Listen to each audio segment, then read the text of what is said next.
Hello, I'm Rob Walters, and welcome to our next edition of Word on the Street. Today, my guest is one of our newest members with Six Rivers Media, our dedicated healthcare reporter, Joy Mazur.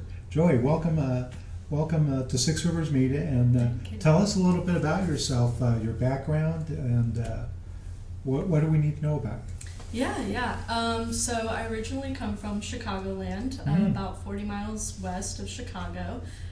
Not Chicago proper, but I went to school in Missouri, University of Missouri, where I got my bachelor's degrees in political science and journalism, and also a Master of Arts in journalism. And then most recently, I worked for about half a year in DC, doing, among other things, I was interning in Congress, so that was really exciting. Wow, what were you doing? I was interning for Punchbowl News and covering congressional lobbying, a few nomination hearings, talking to lawmakers. Cool. Yeah. So you've been with us for a few weeks now, so what have you learned about the region? So on the health beat, there's a lot going on. Yeah. There's a lot of people who are very passionate about health here. And the obvious issue is ballot and the COPA, which people are very passionate about on all sides. So that is a really big thing. And there's also a lot of different things that I'm watching in terms of, post-Helene. There's a lot of health issues there that could be covered. Mental health, things that tie in with, homelessness, addiction. That is a really big aspect as well. You mentioned the COPA. You recently wrote a story about that. Can you refresh our memories about what that story said? Yeah. So that story was more, it was kind of on the absence of a thing, I guess you could say.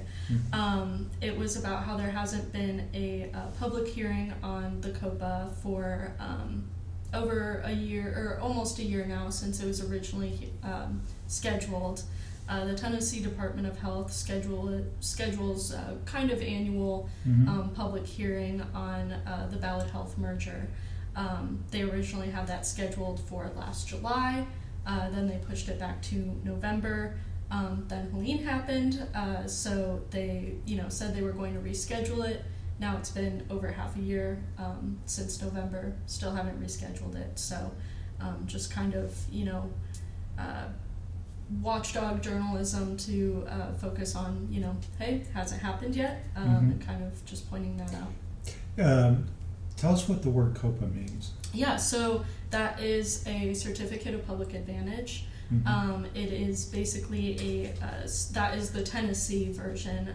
There's a Virginia version as well, because Ballot Health does do some work there, which, not off the top of my head, can't remember what they call it, but yeah, so that is a state-sanctioned monopoly of sorts, specifically on inpatient beds. That Ballot Health was a merger between two other systems, and so now they operate most of the hospitals, and they're the largest healthcare system in this area, and I believe as in the nation as well. Talk to me a little bit about some of the stories you've written. Yeah.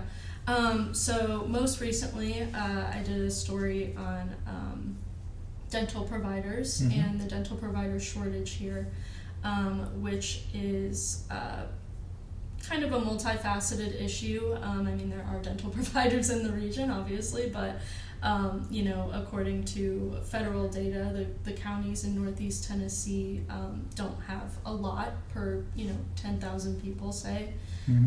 And also a lot of dentists and dental clinics do not take Medicaid, so they don't take TennCare, which can be an issue for a lot of people.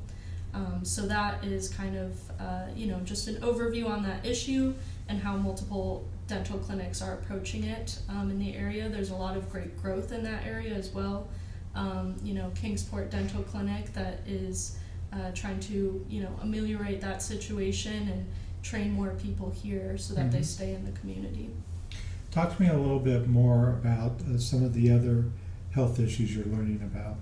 Yeah. So there's, I kind of view it as a big tree with many branches that all connect. I think health is an issue that underlies everything, and really anything can be a health issue. So the big one, which I kind of just touched on, is insurance. That's one that really overshadows every other branch. So, Medicaid is a really big issue, TennCare for a lot of people, and something that in a timely sense might be changing soon, and so that may affect people. And then there's also the provider side of that, which insurance companies will reimburse providers. So how do providers deal with that? Are they being adequately reimbursed? So insurance is a really big umbrella. Mental health, which I also talked about a bit, that encompasses a lot of different things. I think now most people, feel that is synonymous to anxiety and depression, but there are so many different things that fall under mental health. Again, with Helene, there's a lot of strain that comes, mental strain from, repairing the area. Mental health, then there's disability is another big issue, and that encompasses intellectual disability, mental disability, physical disability. And then there's the actual just different aspects of healthcare itself, and different illnesses that people will have. There's cancer, and how does cancer care work here, different sorts of things that fall under that, dentistry, vision. So there's a lot of different branches. Those ones are top of the dome. But let's talk about children. Didn't you just write a story about a report that came out? Yeah. So children's well-being, there's an annual report done by a private philanthropy that they put out every year, and so Tennessee ranked as one of the worst in children's health in particular. It's ranked middle, within kind of the middle range for children's well-being overall, because there are some other factors like economic factors and family and that sort of thing. But as far as health, not doing so great in comparison to other states, unfortunately. And that includes like children and teen deaths, things like that. It's important that we get those stories out there. Yeah. So we've talked a little bit. Let's talk about another hat that you're wearing. You've recently been named managing editor of Six Rivers Media. Puts out twice a year a magazine called Healthy Living. Talk to us a little bit about Healthy Living and what the vision is for that publication. So I think that is something that something I'm really passionate about is serving the community in a way that is helpful to people. I mean, I think there's a lot of journalism is a lot of the time doing really great reporting that is, investigative or accountability, but I think sometimes people want to read something and know, how can they maybe, how can they work through their insurance issues, or what are some areas nearby that they can use to be healthy, and things of that sort. So that is going to be really community focused, something that people can read and apply to their everyday life, as well as just I think showcasing there are a lot of issues with healthcare that I think people think of, but there's a lot of really positive growth as well. Talk to me. I know you were working on a story about organ donations. Talk to me a little bit about that, and how can people, if they have thoughts about organ donation, how can they get how can they reach you? How can they contact you? That's a story very very much developing. So still would love to have community input.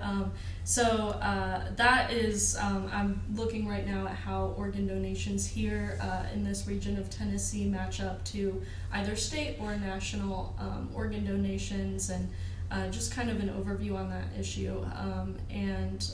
My email is Joy Mazur at sixriversmedia.com. Can be found on any of the websites, specifically Johnson City Press and Kingsport Times News. And yeah, I would really love input and feedback from the community on that issue as well as all others. Sure.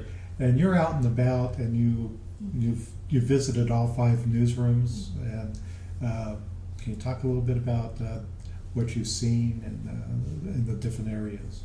Yeah. So I think, I mean, and you know, coming from not from here, Right. you know, it's been really great to be able to visit all the towns, and Kingsport and Johnson City, obviously very lively places, lots of action, as well as those are our daily newsrooms. So there's a lot going on an everyday basis, and Irwin, Jonesboro, and Mountain City, where our other newsrooms are, first of all have really fantastic offices with beautiful skylights, which I would love to have in Johnson City.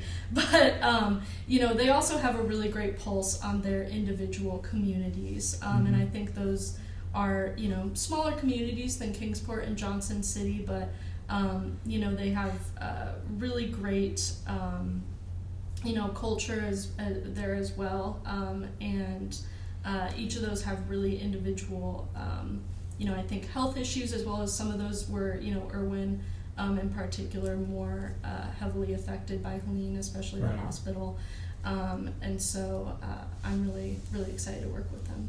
I, you know, just really want to emphasize that I am very committed and want to you know, really get out there in the community, and I want to know what people want from the news as well, because you know, we're the gatekeepers of what gets written about and what, you know, the community knows about, and so I think it's really important to have that two-way street and get feedback from people as well. Well, excellent. Joy, thank you very much. I appreciate it. And we'll see you next time on Word on the Street.